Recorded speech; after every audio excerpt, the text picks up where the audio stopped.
como cristianos, tenemos el privilegio y la responsabilidad de conocer y proclamar las verdades que han transformado el curso de la historia. Hoy, exploraremos cómo la Iglesia, a lo largo de los siglos, ha enfrentado desafíos y desviaciones que, lamentablemente, han oscurecido el mensaje puro del Evangelio. Sin embargo, en medio de esta realidad, hay una verdad gloriosa que brilla con intensidad: la salvación, obra única y soberana de nuestro Dios, diseñada para exaltar su gloria. Reflexionaremos juntos sobre los pilares fundamentales de la fe, conocidos como los 5 puntos del calvinismo, no como conceptos teológicos abstractos, sino como herramientas esenciales para entender el corazón del Evangelio. Estas verdades no solo fortalecen nuestra fe, sino que nos impulsan a compartirlas con un mundo en necesidad desesperada de redención. Te invito a escuchar con el corazón abierto y con la certeza de que Dios quiere usar estas enseñanzas para transformar vidas y traer gloria a su nombre. Comencemos este viaje juntos. El pastor Miguel Núñez siempre ofrece enseñanzas profundas y llenas de conocimiento, pero las presenta de una manera cercana y fácil de entender. Gracias a su forma de predicar, doctrinas que parecen complejas se vuelven vivas y aplicables a la vida diaria. Las predicaciones del pastor no solo iluminan la mente, sino que también despiertan el alma, llevando a los oyentes a una comprensión más profunda del amor y la grandeza de Dios. Una fuente de inspiración enorme para todos nosotros.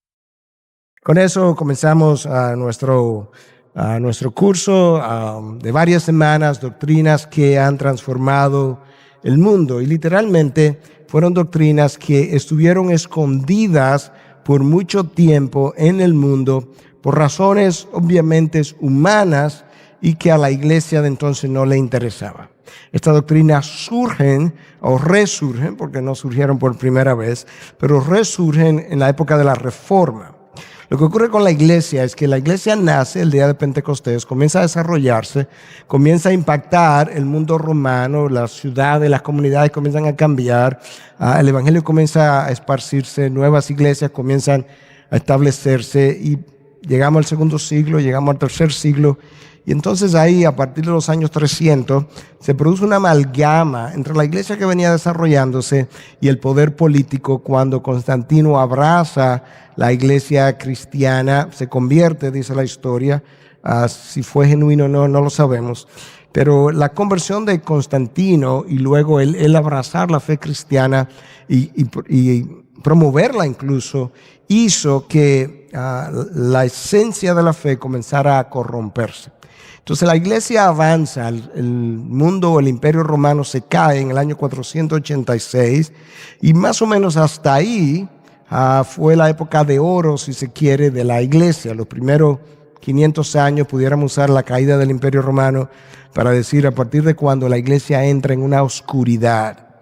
Y por los próximos 10 siglos, 1000 años, se produce una especie de oscuridad no solamente sobre la vida de la iglesia, sino también sobre la vida de la sociedad. Y para mí es natural, la iglesia es la luz del mundo, la sal de la tierra. Si la iglesia está en oscuridad, la sociedad va a estar en oscuridad. Y eso fue exactamente lo que ocurrió.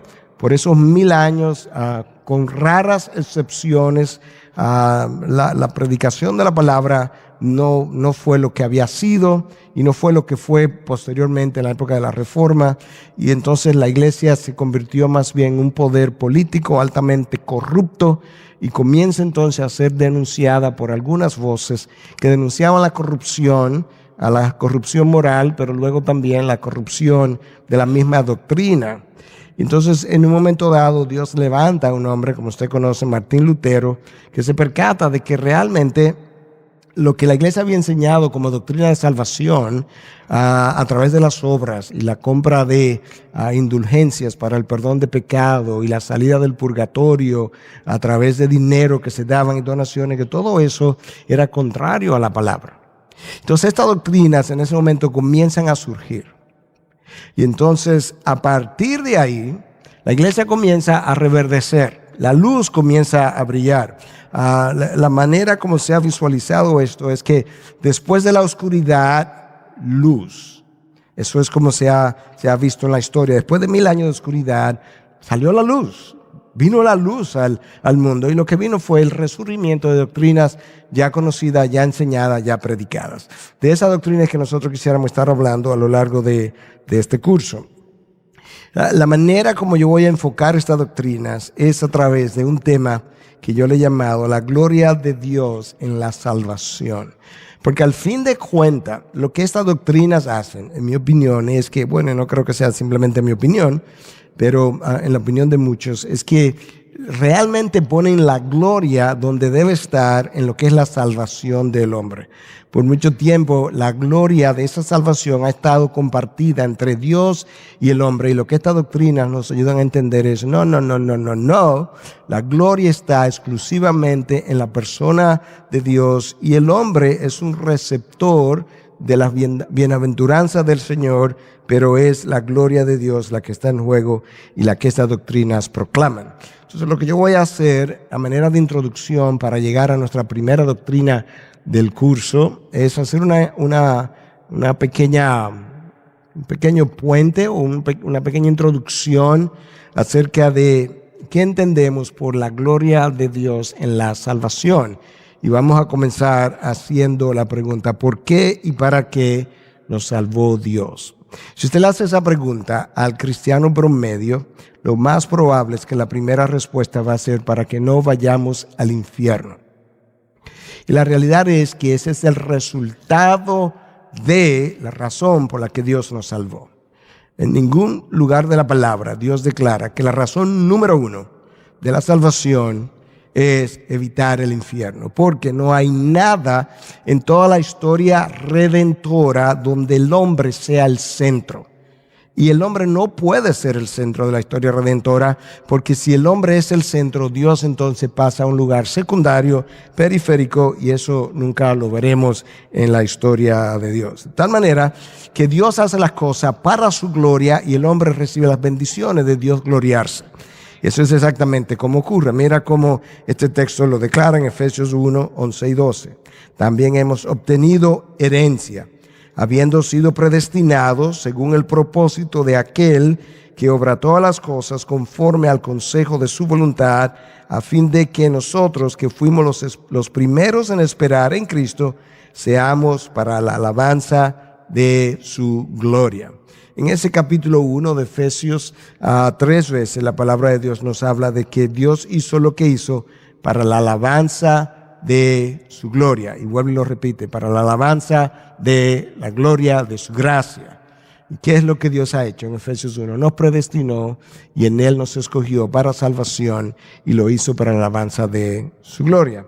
Escucha ahora otro testimonio del mismo libro de Efesios, que es el libro de la iglesia, es el libro de nosotros, por así decirlo, acerca de por qué Dios hizo lo que hizo. Efesios 2:7, a fin de poder mostrar en los siglos venideros las sobreabundantes riquezas de su gracia por su bondad para con nosotros en Cristo Jesús. Dios nos salvó para mostrar su carácter benevolente. Cada vez que Dios se gloria a sí mismo, lo que hace es que muestra su carácter. Cuando Dios muestra su carácter, nosotros le conocemos mejor. Cuando yo le conozco mejor, yo comienzo a confiar más en Él. Al mismo tiempo, yo comienzo a confiar en sus promesas. Yo comienzo a creer su perdón. Yo comienzo a creer todo lo que me ha ofrecido en Cristo. De tal manera que es para mí beneficio el que Él se dé a conocer.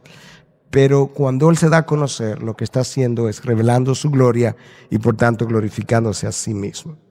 La motivación de Dios para salvarnos fue única y exclusivamente el amor de Dios originado en Dios y no en la criatura.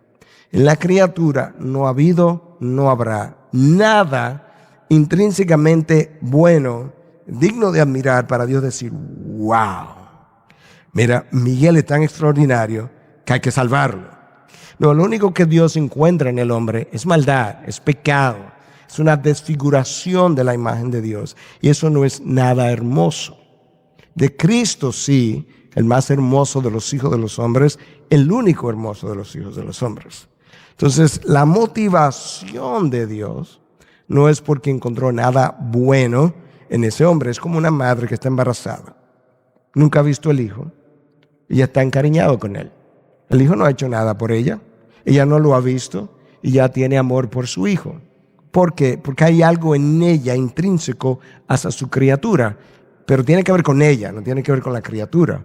De esa misma manera, Dios nos ha amado por algo que es automotivado, porque Dios es amor, y eso es lo que Juan 3:16 dice.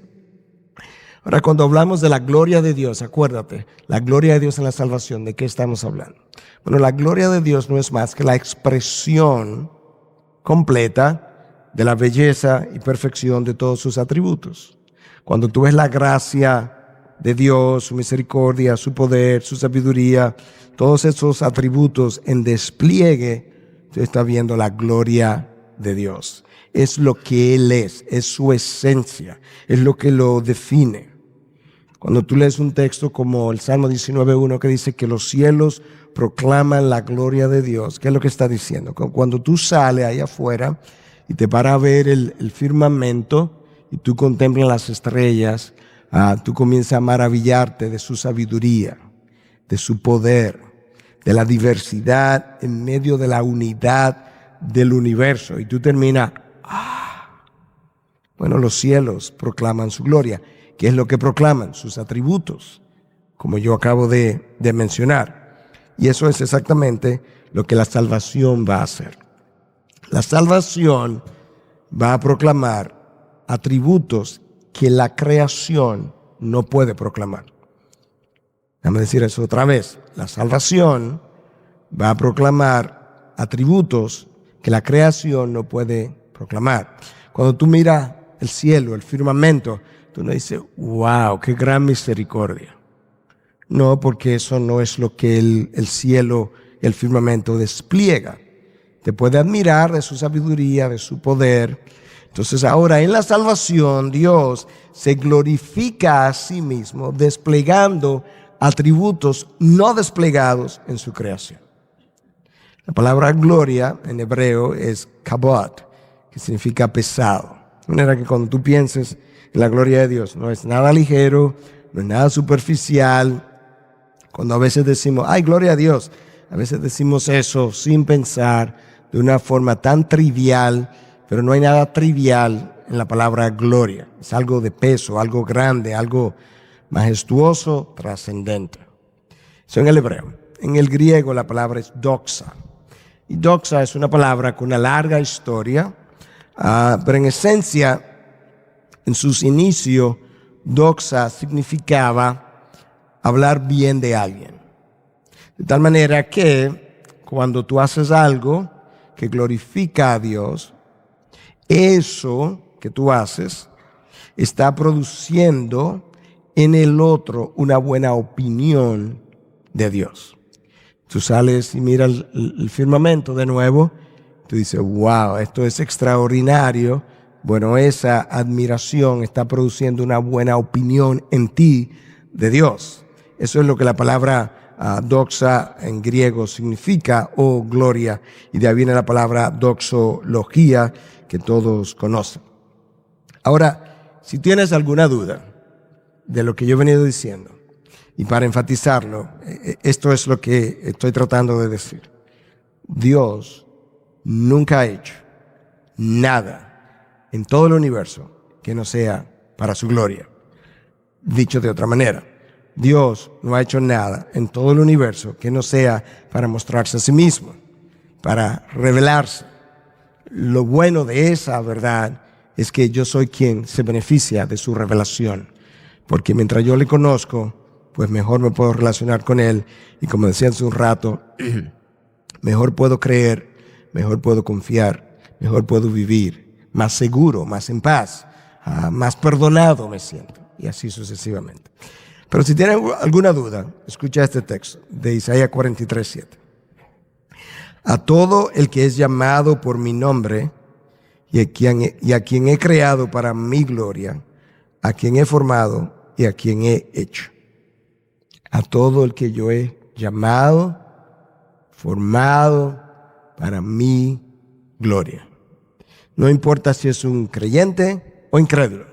Faraón fue levantado para la gloria de Dios. Para esto te he levantado, para mostrar mi poder sobre ti y que mi nombre sea proclamado sobre toda la tierra. Para eso te levanté, Faraón. Yo soy el Dios del cielo, de la tierra.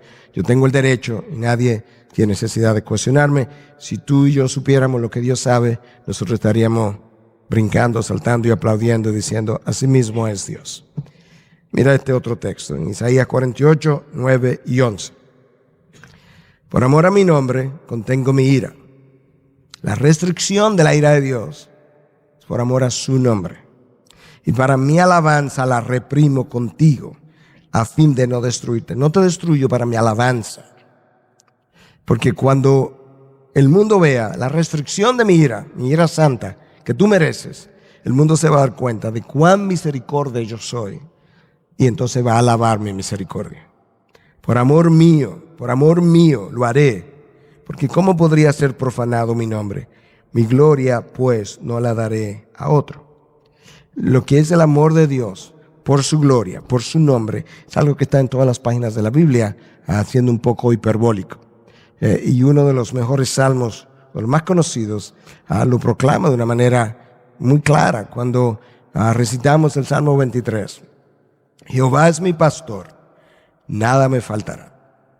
En lugares verdes me hará descansar, en pastos verdes me hará descansar. Me guía por sendero de justicia. ¿Qué sigue después de eso? Por amor de su nombre. David entendía a Dios hasta donde su humanidad le permitía. Dios es mi buen pastor y no me falta nada por amor de su nombre. Su nombre es proclamado cuando a mí no me falta nada.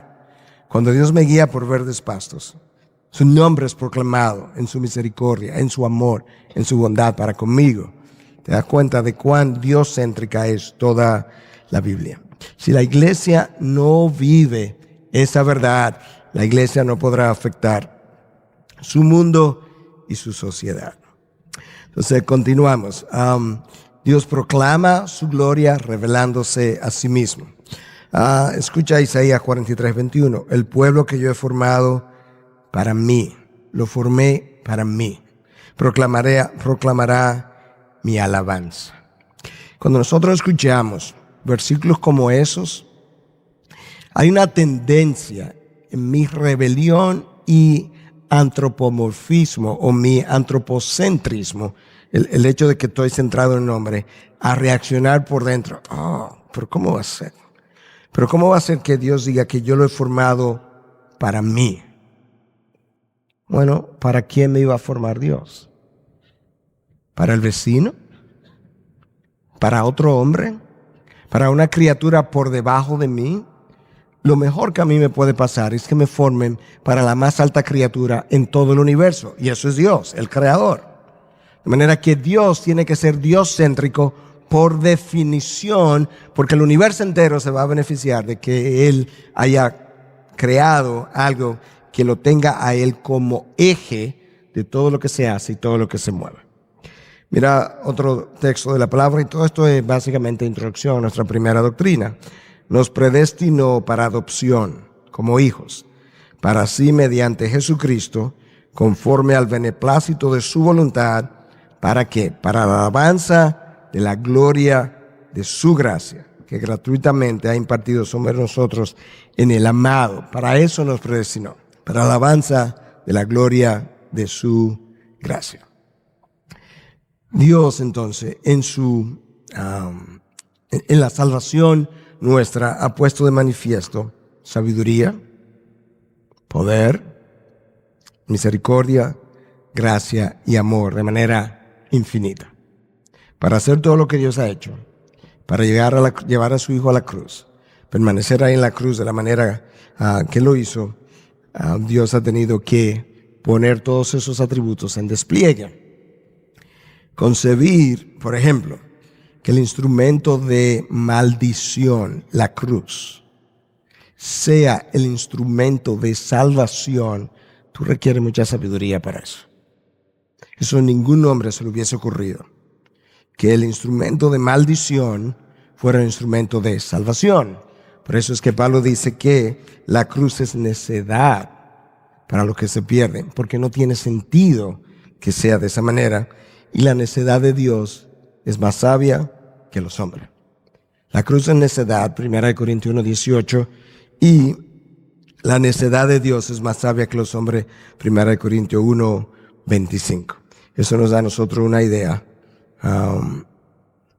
de la sabiduría de Dios. El segundo atributo es poder.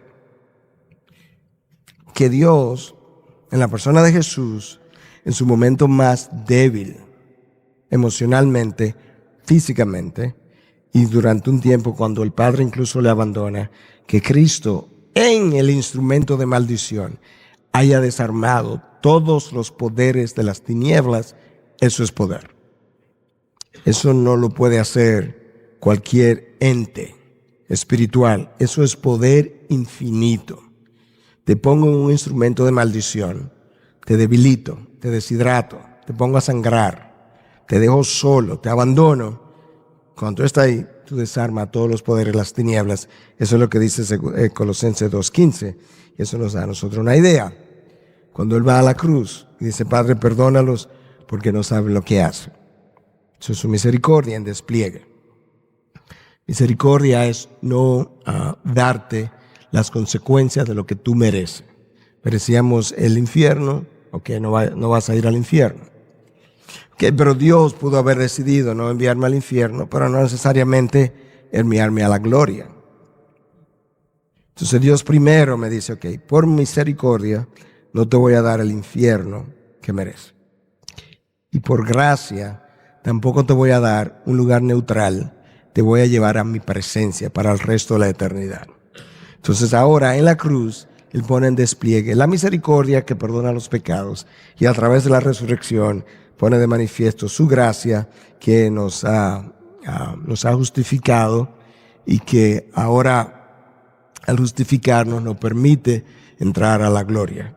Romanos 3:24, aunque hay múltiples pasajes que hablan de esa gracia justificadora para con nosotros. El amor de Dios quedó en despliegue en la cruz. Que Dios se crucifique por el hombre. Que aquel que no conoció pecado fuera hecho pecado para que nosotros pudiéramos ser dejados libres. Y como bien testifica 1 de Juan 4:10, en esto consiste el amor. No en que nosotros hayamos amado a Dios, sino que Él nos amó a nosotros y envió a su Hijo como propiciación por nuestros pecados. Nosotros no le amábamos. Si tú amas a Dios ahora es porque Él te amó primero te amó, luego dio a su Hijo, lo entregó, te perdonó, te prometió la gloria. Luego, a través de su Espíritu, comenzó a poner amor en ti, a verterlo, por así decirlo, a inyectarlo en tu interior, y ahora tú le amas. Pero le amas porque Él te amó primero y comenzó a formar ese amor en ti. Entonces ahora tú ves cómo en la cruz está su gracia, su misericordia, su poder, su sabiduría y aún su justicia, porque Dios no pasó por alto ya a partir de ahí los pecados del hombre, sino que en Cristo hizo pagar los pecados del hombre y de esa manera puso de manifiesto también su justicia. Entonces ahora nosotros vamos a comenzar a ver a partir de esta introducción ya dada, doctrinas de la gracia que su plan de redención ponen de manifiesto y que es como estas doctrinas realmente se conocen. Son doctrinas de la gracia que transformaron el mundo, pero que muchas veces se le ha dado una mala reputación a estas doctrinas porque simplemente se le llama calvinismo, cuando en realidad esta doctrina no pudieron haber sido enseñadas por primera vez por Calvino, porque Calvino no está en la Biblia. Realmente las doctrinas son paulinas, están en las cartas de Pablo, pero están en los evangelios también. Lo único que en las cartas de Pablo están mejor especificadas, más clarificadas. Posteriormente, lo que Calvino hace es entenderla mejor y poderla enseñar. En un momento en que el mundo estaba siendo trastocado, porque la iglesia estaba saliendo del oscurantismo en el que había estado por 1000 años. Entonces, vamos a comenzar viendo la primera de esa doctrina, que es la depravación total. En inglés hay un acróstico que se llama TULIP. Si tú miras tu pantalla, vas a notar como la primera letra de cada oración está un poco más oscura. Y si la miras hacia abajo, ahí se forma el acróstico de tulip, como la flor tulipán. Básicamente lo que ese acróstico hace es recordarnos estas 5 doctrinas. Está en inglés, pero está la traducción al lado. Total depravity, para que puedan ver el acróstico, o depravación total. La segunda es unconditional election, o elección incondicional. No hay ninguna condición en el hombre, nada que haya hecho, nada que él sea, que merezca salvación. Número 3, expiación limitada. Esa es la que más trabajo da de entender. Da más trabajo de entender porque nosotros hemos crecido pensando que Cristo murió por todos los hombres de la creación. La Biblia enseña que Cristo murió por sus elegidos, pero eso vamos a llegar ahí más adelante, de manera que todavía no me tiren cosas con esa doctrina.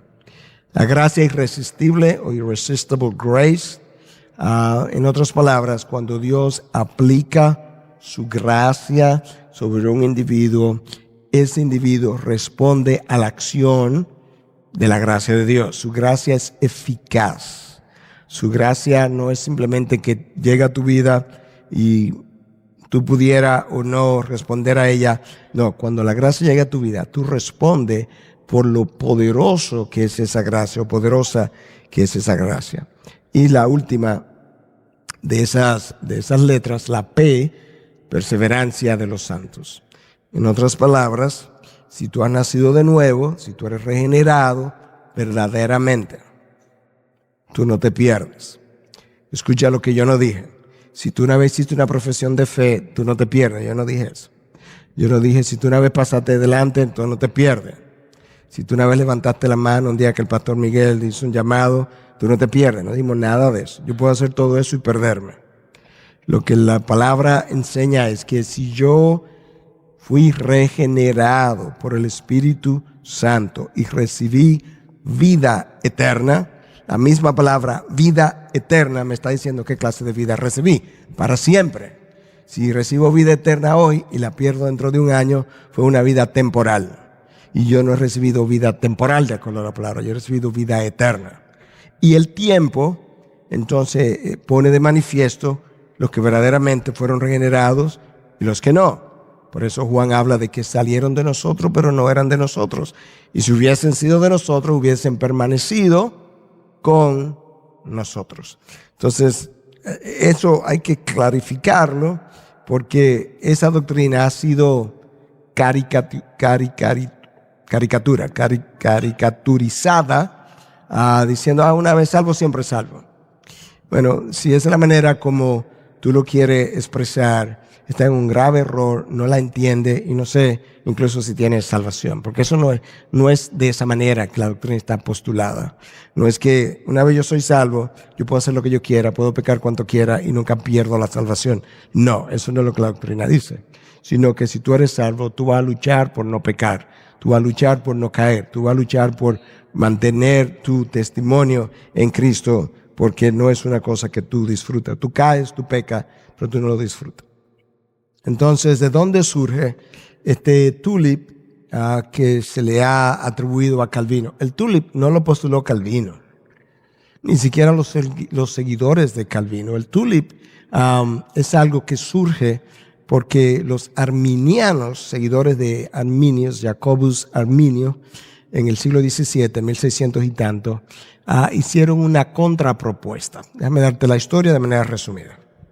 En Holanda, el Estado había adoptado un catecismo famoso conocido como el catecismo de Heidelberg. Y había una confesión de fe oficial altamente bíblica y que también tenía su arraigo en las enseñanzas de Juan Calvino. Okay, eso era parte del Estado. Entonces, Arminio muere en 1609. Al año siguiente, sus seguidores hicieron una propuesta al gobierno de Holanda con 5 puntos, tratando de que el gobierno de Holanda eliminara las enseñanzas del catecismo de Heidelberg y que eliminara a la confesión de fe y la cambiara. Ese era el propósito. Vamos a cambiar la confesión de fe de Bélgica en Holanda y del catecismo que acabo de mencionar. Y entonces se dieron una serie de reuniones. El sínodo de Dort, como se llamó, se reunió en el año 1618 y se continuó reuniendo por 7 meses. Hubo 154 sesiones a 27 delegados de Alemania, Suiza, Inglaterra, Escocia. Y del 13 de noviembre del 1618 al 9 de mayo de 1619 se reunieron para considerar los 5 puntos que estos arminianos estaban proponiendo para derribar los puntos que hasta ese momento formaban parte de la confesión de fe de Holanda. Y entonces al final lo que el Estado hizo fue que afirmó otra vez la misma confesión de fe que tenía y las enseñanzas de Juan Calvino que habían adoptado. Y entonces esto es como la comparación finalmente lució. Tú tienes el arminianismo en una columna y el calvinismo en otra columna. Entonces el arminianismo postulaba que el hombre, después de la caída, continuaba con libre albedrío para escoger a Dios. La palabra enseña, tenemos que irla viendo parte por parte, que el hombre tuvo libre albedrío en el jardín del Edén, no lo tiene hoy, lo perdió, porque él, el hombre, no Dios, esclavizó su voluntad al pecado. Y entonces la contraparte de eso, del libre albedrío, es depravación total, de la cual vamos a hablar esta noche, si Dios nos permite. Segundo punto, Holanda había adoptado una confesión de fe que decía que la elección era incondicional. En otras palabras, como yo decía, no son buenas obras, no hay ninguna condición en el hombre, es una elección que Dios hace. Los arminianos ripostaron y dijeron, no, la elección es condicional. Dios elige a los hombres dependiendo de si esos hombres en el día de mañana lo van a elegir o no lo van a elegir. Entonces él, sabiendo quién lo va a elegir y quién no lo va a elegir, él elige a uno y no a otros. La confesión de Holanda, las doctrinas de Juan Calvino, la palabra de Dios, que es lo importante. Olvidémonos de Calvino. Él no es el estándar. Lutero no es el estándar. Ningún ser humano es el estándar. La palabra de Dios categóricamente afirma que no hay ninguna condición en el hombre y que Dios hace eso. Eso lo vamos a ver más adelante. Número 3, la expiación limitada. Cristo vino y murió por los suyos. A los arminianos decían, Cristo vino y murió por todo el mundo. De eso vamos a hablar también. La gracia de Dios puede ser resistida, decían los arminianos. Las doctrinas de la confesión de fe de Holanda, basada en enseñanzas de Calvino, basadas en la Biblia, decía, no, la gracia es irresistible. Cuando Dios le dice a Mateo, sígueme, Mateo deja toda su recolección de impuestos y se va y lo sigue. Cuando Cristo le dijo a Juan y le dijo a Jacobo, sígueme, ellos se levantaron, dejaron sus redes y le siguieron. Su gracia es irresistible. Cuando Cristo se le aparece a Pablo y lo tumba, Pablo no dice, bueno, yo voy a pensarlo. No, Pablo le sigue, porque su gracia es así de poderosa. Y finalmente, en la confección mental de los arminianos, ellos entendían que la salvación podría perderse. Y la confesión de Holanda establecía todo lo contrario. Entonces, ¿cuáles eran los argumentos de estos arminianos, seguidores de Jacobus Arminio? Rápidamente para revisarlo. Ya mencioné Dios elige o rechaza al hombre conforme a lo que Dios ve a través del túnel del tiempo que el hombre va a hacer. De manera que el hombre es quien decide su salvación. Ellos decían también que si Dios es soberano, 100% en la salvación, entonces el hombre no tiene ninguna responsabilidad. Y si yo me pierdo, entonces yo podría acusar a Dios de que yo estoy perdido por ti, porque tú eres soberano 100%, y eso eliminaba la responsabilidad del hombre. Todo eso lo vamos a explicar a lo largo del curso. La palabra enseña, no, el hombre es responsable, pero Dios es soberano. El hombre tiene la capacidad de creer y elegir a Dios, decían los arminianos. La palabra de Dios enseña No, el hombre de mente pecadora no se somete a la ley de Dios y ni siquiera puede. La muerte de Cristo no garantizó la salvación de nadie, de acuerdo a los arminianos. Eso implica que en la cruz nosotros no fuimos justificados, sino que nosotros fuimos hechos justificables, potencialmente. Pero eso no es lo que la palabra enseña. A los que de antes conoció, a eso predestinó, a los que predestinó, a eso llamó, a los que llamó, a eso justificó. Tiempo pasado, garantizado. Eso no es justificables, no, fueron justificados en la cruz. Y la perseverancia depende del creyente, decían los arminianos. Si él no persevera, él se pierde y la palabra enseña todo lo contrario. Ok, entonces esta controversia, ¿cuándo comienza? Bueno, la controversia antecede a Arminio y a los arminianos y antecede a Calvino en el siglo, entre el año 400 y el año 500. Agustín, conocido en la Iglesia Católica como San Agustín, tuvo que hacerle la oposición a Pelagio. Pelagio fue un monje británico que eventualmente fue condenado por hereje, que enseñaba que nosotros no necesitamos la gracia de Dios para la salvación.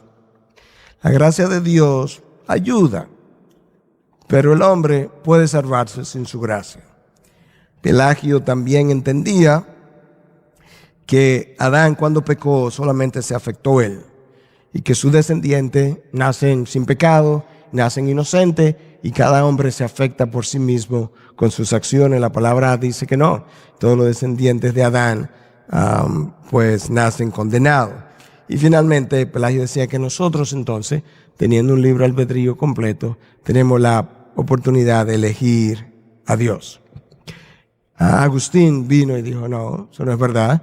De manera que tú puedes ver que esto antecede a Juan Calvino por lo menos por 1000 años, un poquito más, con la controversia de Pelagio y Agustín. Agustín dice, la palabra de Dios revela claramente que el pecado es universal. Todo el mundo nace condenado. La voluntad está esclavizada, esa es la realidad, y el hombre no tiene el poder para obedecer la ley de Dios, ni tiene el poder para creer el evangelio. Algo que Pablo enseña en 1 Corintios, que el hombre natural, el hombre inconverso, no puede discernir las cosas espirituales porque se disciernen espiritualmente y él no tiene el espíritu. Para yo discernir las enseñanzas espirituales, yo necesito el espíritu. Dios capacita al hombre para entonces él poder creer el evangelio, pero Dios tiene que hacer eso primero. Luego entonces surge una posición semipelagianismo, donde está más o menos la Iglesia Católica. La Iglesia Católica no dice que la salvación es solo por obras. Si decimos eso, realmente estamos errando. La Iglesia Católica dice que la salvación es por gracia más obras. Entonces la Iglesia Católica es semipelagia, porque Pelagio decía que yo no necesito la gracia. En la posición semipelagia, yo necesito la gracia, pero la gracia no es todo, sino que yo contribuyo a mi salvación. Esa posición también fue rechazada. Y fue rechazada en el sínodo de Orange en el año 529, después de la muerte de Agustín. De manera que todavía en esos primeros 500 años, la Iglesia tenía un entendimiento claro de lo que hoy nosotros creemos, como doctrinas de la gracia. Pasan 1000 años donde estas doctrinas están en la oscuridad, y entonces surge Arminio, en el año 1600, a enseñar otra cosa, enseñar una cosa que la Iglesia nunca creyó. Estamos hablando, ¿quién es el teólogo número 1 de los primeros 1000 años de la Iglesia? Agustín. Pues Agustín creyó eso. Eso era exactamente lo que él había postulado. Y entonces simplemente resurgen en la época de la Reforma. Habiendo dicho eso, en el tiempo que nos queda, vamos a ver si podemos rápidamente hablar de la depravación total del hombre. Esa es la doctrina número 1 que tenemos que ver a lo largo de este curso. Cuando hablamos de depravación total, no queremos decir que el hombre es tan depravado como él puede ser. Porque usted y yo siempre podemos ser más depravados que eso, que lo que somos. Lo que la doctrina implica es que no hay nada en el hombre que no haya sido tocado por el pecado. Su mente fue teñida por el pecado, su corazón también, su voluntad también. Eso hace entonces que el hombre tenga una inhabilidad total. La doctrina ha sido llamada de esas dos maneras: depravación total o inhabilidad total. La depravación total, el pecado que afectó todas las facultades del hombre, lo inhabilitó totalmente para poder elegir a Dios, por cosas que vamos a ir desglosando miércoles tras miércoles. Martin Murphy, en un libro reciente, dice: la depravación total tiene un lugar prominente en la historia de la iglesia protestante. El recobrar la doctrina es necesaria para la buena salud de la iglesia. Hoy hablamos mucho de la gracia y del evangelio, pero ¿sabes qué? El evangelio, que es buenas nuevas, no es tan bueno si yo no entiendo la depravación total. Porque la gracia yo siempre la voy a ver como algo bueno, deseable, pero en realidad, como yo no soy tan malo como realmente yo soy, esta gracia tampoco es tan grande. Pero cuando tú te ves totalmente depravado, capaz de negar a Jesucristo en su propia cara, como lo hizo Pedro, capaz de hacer lo que David hizo, como lo hizo, y luego pensar: a pesar de eso, Dios me salvó. Eso es gracia extraordinaria. Y entonces por primera vez la gracia comienza a tomar la magnitud, el color, la intensidad que realmente tiene. Entonces eso es lo que necesitamos entender, lo que es depravación total. Vamos a comenzar viendo algunos pasajes bíblicos de manera resumida que avalen, que respalden la depravación total. 1 Corintios 2:14. El hombre natural no acepta las cosas del Espíritu, porque para él son necedad y no las puede entender, porque se disciernen espiritualmente. En este texto que yo acabo de leer, ¿qué facultad del hombre quedó claramente afectada por el pecado? Su entendimiento, su mente. Por eso hablábamos que Pilato tenía a Jesús de frente, estaba hablando con la verdad y él no podía discernir la verdad. Por eso hablamos de que Cristo predicó el evangelio y la gente no podía creerle, no sabía ni siquiera lo que las parábolas significaban, porque su entendimiento, 2 Corintios 4:4, dice que quedó entenebrecido. Entonces ve guardando estos puntos de enseñanza ahí para que pueda entender todo el paquete, si pudiéramos decir, todo lo que esto engloba. Pero mi mente quedó en oscuridad, entenebrecida, hasta el punto que cuando me predican la palabra el domingo, si no tengo el Espíritu, yo entiendo la gramática de lo que dijeron, yo entendí la sintaxis de las oraciones, pero me voy para mi casa sin recibir al Señor, sin querer necesariamente mi salvación, porque yo no la entendí. Por eso es que yo insisto mucho los domingos cuando hacemos algún tipo de llamado. Si el Espíritu de Dios te abrió los ojos, te quitó el velo, si el Espíritu de Dios te dio convicción, es el Espíritu que tiene que hacer todo eso, previo a que puedas entender algo. Y eso es una obra de la gracia y del poder de Dios. Salmo 133. Yo quiero ver estas doctrinas en el Antiguo, en el Nuevo Testamento. Primer pasaje que cité, 1 Corintios, estaba en el Nuevo. Este viene del Salmos. Salmo 133. Señor, si tú tuvieras en cuenta las iniquidades, ¿quién, oh Señor, podría permanecer? ¿Quién? Si tú supieras la escoria que se esconde en cada corazón humano, nadie pudiera permanecer en tu presencia. Cuando nosotros hacemos algo malo, malvado, que llama la atención de alguien, y esa persona dice: yo no puedo creer que fulano hizo eso, ten por seguro que fulano es mucho peor que eso. Si tú supieras lo que se esconde en el corazón y la mente de fulano, eso es lo que él te deja ver. ¿Te das cuenta cómo esto realmente afirma la depravación total de que estamos hablando? La corrupción total del hombre incluyó su mente, acabamos de hablar de eso, su corazón, sus emociones. Lo vamos a ver en un momento. Jeremías 17. El corazón es engañoso, más que cualquier otra cosa. ¿Quién podrá curarlo? Ahí están mis emociones. Tu amor, aún por tus propios hijos, no es puro. Ni por tu esposo, ni por tu esposa. Para eso tiene que ser Dios. Esas son tus emociones. Hay momentos en que el amor hacia tus propios hijos es egoísta. Todo va a depender de si dormiste bien anoche o no muchas veces. Y tú comienzas a comportarte al otro día de una forma más áspera, más irritable hacia tus propios hijos. La voluntad del hombre, como vamos a ver más adelante, quedó esclavizada al pecado. Hay múltiples pasajes que hablan de eso, de la esclavitud. Yo soy esclavo vendido al pecado, dice Pablo. Al que el Hijo del Hombre hace libre, es verdaderamente libre. Bueno, entonces, ¿qué era antes? Esclavo. ¿Esclavo de qué? Del pecado. Eso lo vamos a ver. Lo vamos a ver más adelante. Vamos a ver los pasajes con más tiempo, porque como esta doctrina pertenece a una sola unidad, lo vamos a poder ver esos pasajes detenidamente. Entonces, la depravación total, una vez más, no implica que yo soy tan depravado como podría ser. No es depravación absoluta. No. En el hombre inconverso hay elementos de bondad a veces. Tú tienes filántropos que hacen buenas obras de bien. Tú tienes inconversos que aman a sus hijos. Ahí hay un elemento de bondad que tiene que ver con la imagen de Dios que todavía permanece en él. Entonces, por eso estamos diciendo, depravación total no es depravación absoluta. No, el hombre tiene bondades en su corazón que hablan de la imagen de Dios.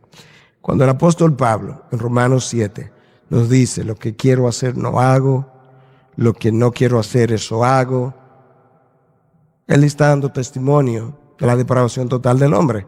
Él es un apóstol, él está regenerado, el Espíritu mora en él, él es un teólogo, es un hombre maduro. En Romanos, para la época de Romanos, Pablo tenía 25, 30 años en la fe, un hombre maduro, probado, y está luchando con la carne. Eso mismo nos deja a nosotros saber, ciertamente, esa depravación es grande, es poderosa, que dura aún hasta después de la salvación. Tú comienzas a ver eso en Génesis tempranamente. Cuando habían cuatro personas en la creación, Adán, Eva y 2 hijos, uno de sus hermanos mató al otro. Sin drogas, sin internet, sin alcohol, sin juegos de azar, sin adicción a los juegos electrónicos, sin celulares inteligentes, sin nada. La mejor doctrina, la doctrina mejor comprobada es la depravación total del hombre a lo largo de toda la historia. Caín mató a Abel. ¿Qué más depravado puede ser tú que eso? ¿Y sabe por qué? Simplemente porque a Dios le plació más su adoración que la mía. Te mato.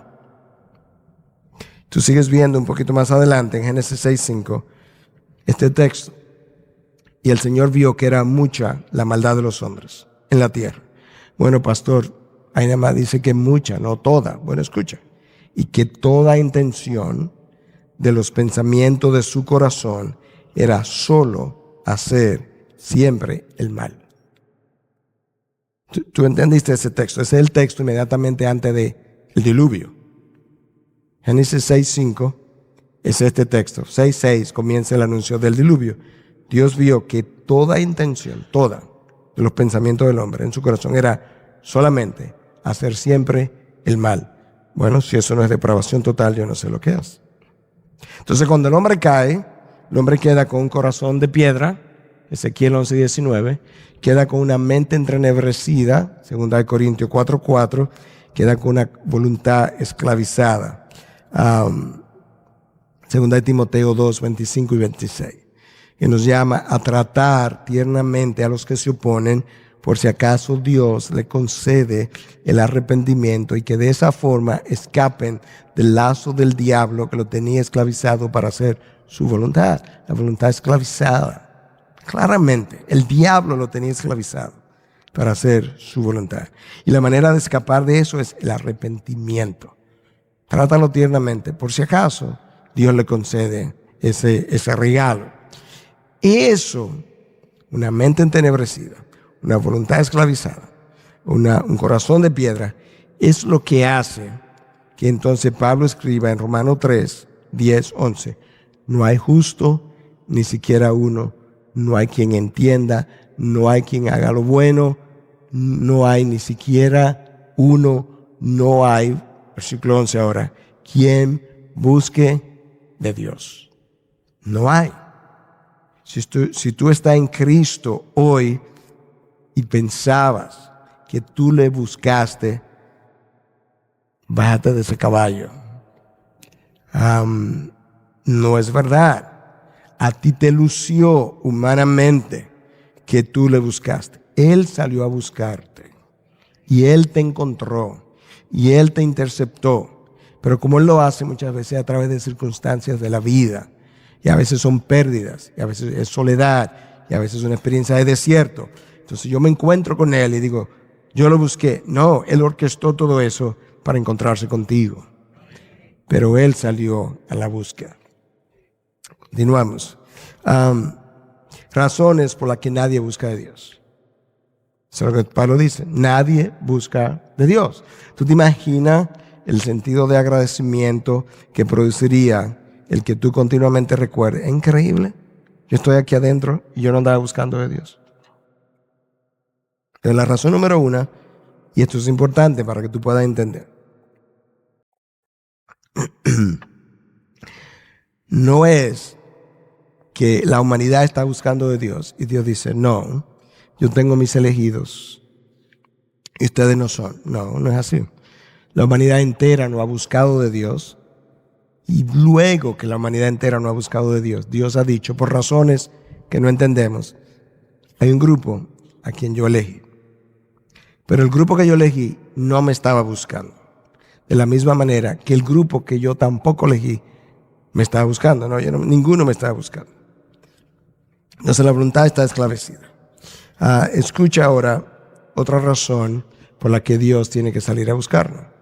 Y Él os dio vida a vosotros, que estabas muertos en vuestros delitos y pecados, en los cuales anduvisteis en otro tiempo según la corriente de este mundo, conforme al príncipe de la potestad del aire, el espíritu que ahora opera en los hijos de desobediencia, entre los cuales también todos nosotros en otro tiempo vivíamos en las pasiones de nuestra carne, satisfaciendo los deseos de la carne y de la mente, y éramos por naturaleza hijos de ira. Efesios 2. Yo estaba muerto. ¿Qué puede hacer un muerto? Nada. El muerto tiene que venir a la vida primero para poder responder. Cuando Cristo va a la tumba de Lázaro, le dice, Lázaro, sal fuera. ¿Usted piensa que Lázaro oyó el sal fuera? Si lo oyó, primero hubo que revivirlo. Y después que él estaba vivo, entonces Cristo le dice, sal fuera, ven. Yo sé que tú estás vivo, sal. Pero hubo que revivirlo primero. Entonces, si yo estoy muerto en delitos y pecados, yo no puedo seleccionar a Dios, escoger a Dios, porque no tengo una mente que me permita entender las verdades espirituales. Tengo una voluntad esclavizada y no me permite ir a salir en busca de Dios. Ahí tengo un corazón de piedra que no le interesa, no siente por Dios, no ama a Dios y no quiere saber nada de Dios. El problema de la depravación total del hombre es que eso comienza en el momento en que el espermatozoide y el óvulo se juntan. En iniquidad me concibió mi madre. Literalmente. O sea, ya esa vida que está haciendo, que se va a crecer ahí en el vientre de una madre, ya es pecado. Cuando el niño sale del vientre, luce hermoso, le hacemos todas las gracias del mundo. Pero recuerde, usted tiene un pecador en la mano. La realidad, por bonito que él luzca. Bueno, no lo creo, pastor. Bueno, pero quizá ahora lo crea. Salmo 58:3. Desde la matriz están desviados los impíos. Desde su nacimiento se descarrían los que hablan mentiras. Desde su nacimiento se descarrían los que hablan mentira. Pastor, pero ahí dice que desde su nacimiento se descarrían los que hablan mentira. Sí, el problema es que la palabra de Dios dice que todos los hombres son mentirosos. Y eso es una gran realidad. Desde la matriz. La razón por la que no creemos eso, la razón por la que como que reaccionamos es por el corazón que tenemos. El corazón es engañoso, más que todas las cosas, y sin remedio, ¿quién lo podrá comprender? Jeremías 17:9. Entonces ahora tú ves el corazón, tú ves la mente, tú ves la voluntad, y tú comienzas a entender un poco mejor. Me quedan un par de versículos y concluimos con eso, para que puedan entender. Cuando Pablo está escribiendo la carta de Romanos, su carta más teológica, Pablo nos ayuda a entender muchas cosas que tienen que ver con la salvación y la inhabilidad del hombre. Ya yo mencioné Romanos 3, donde nadie busca de Dios. Cuando llega a Romanos 8, Pablo nos ayuda a ver una parte que es vital para yo entender hasta dónde yo estoy inhabilitado. Romanos 8, 7 y 8. Ya que la mente puesta en la carne es enemiga de Dios. Es la mente del inconverso. El domingo, o aún aquí, si hay alguien que no cree en Dios, usted necesita verse como enemigo de Dios. Quizá usted no está sintiendo eso, pero eso es lo que la palabra dice que usted es y lo que yo era antes de creer. Esa mente no se sujeta a la ley de Dios, dice el texto. Porque no se sujeta a la ley de Dios, pues ni siquiera puede hacerlo. Ahí está la inhabilidad total. Esa mente, tú lees la ley de Dios, no se sujeta. Pero la razón por la que no se sujeta es porque no puede hacerlo. Dios tiene que obrar primero en esa mente para que pueda entonces ocurrir. El siguiente texto, yo lo leí, que el hombre natural no acepta las cosas del Espíritu porque tienen que ser discernidas espiritualmente. Eso simplemente refuerza Romanos 8, 7 y 8, que el hombre no puede someterse a la ley de Dios y ni siquiera puede. Y entonces, otro texto ya mencionado, Salmo 133. Señor, si tú tuvieras en cuenta las iniquidades, ¿quién, oh Señor, podría permanecer? Entonces, en resumidas, depravación total implica todas las facultades del hombre están contaminadas, teñidas por el pecado. Su mente no discierne correctamente. Su voluntad está esclavizada. Su corazón es de piedra. Cuando yo no he creído, yo tengo dos opciones con relación al pecado. Yo peco o peco. Yo no tengo la capacidad de no pecar. Cuando Cristo viene a mi vida y me devuelve la libertad y rompe la esclavitud que está en mi voluntad, Él me devuelve la capacidad de pecar o no pecar.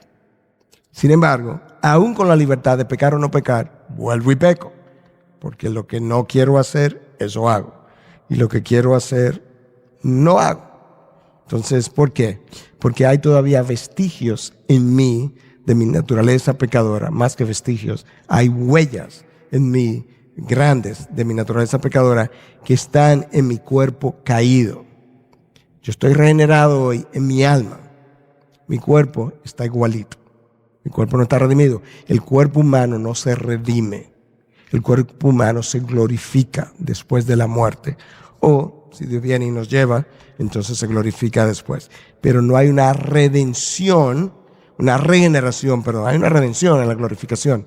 Pero no hay una regeneración del cuerpo humano hasta que mi cuerpo no sea glorificado. Por tanto, todavía mis ojos, mi mente, mis órganos tienen deseos caídos que se manifiestan de todas las maneras posibles. Entonces, esos deseos caídos combaten contra mi espíritu. Gálatas 5:17. Los deseos de la carne combaten contra el espíritu. Un ejemplo sencillo y ahí cierro. Quiero orar, mi espíritu quiere orar. Estoy en una gran necesidad. Pero tengo hambre, pastor. Tengo hambre. Tengo desde esta mañana que no como. El hambre no me deja orar tranquilo. Hasta el punto que quizá tuve que salirme y a comer algo para volver. Se opuso a los deseos del espíritu. El espíritu no estaba interesado en su merienda, para nada. Pero el estómago, ahí le puse un ejemplo sencillo de algo que no es inmoral. Es una necesidad de la carne. Los deseos de la carne se oponen a los deseos de mi espíritu. Entonces, esa lucha yo la tengo. Y habla de que realmente tenemos o somos herederos de una depravación total que Adán nos regaló, lamentablemente, el día que se rebeló contra Dios. Eso sí era la primera doctrina. La próxima ocasión, entonces, vamos a ver la incondicionalidad de la elección. Cuando esa doctrina se predicaron en Europa, Europa se incendió. Esa doctrina no ha sido predicada en América Latina. 500 años después, esa doctrina permanecen en iglesias, en su gran mayoría pequeñas, predicada en 4 paredes y no han hecho el efecto que tuvo esto en la Europa de aquella época.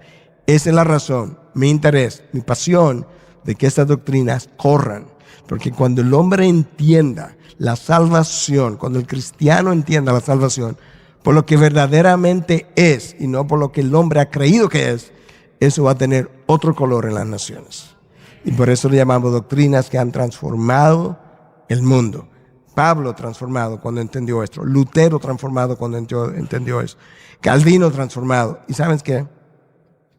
Cualquier nivel de transformación que usted vea en mí, no me estoy poniendo como que yo soy un hombre tan transformado, del 0 al 10, si usted quiere me puede dar 1. No importa, el punto es el mismo. Cualquier nivel de transformación en mi vida, yo se la debo enteramente al entendimiento de estas doctrinas. Sin lugar a dudas, nada cambió mi vida, mi mente, mi corazón, mi fe, mi confianza, mi imagen de Dios, como el entender estas doctrinas. Y de ahí la necesidad de enseñarla, de predicarlas, y dejarla correr y proclamarla a los 4.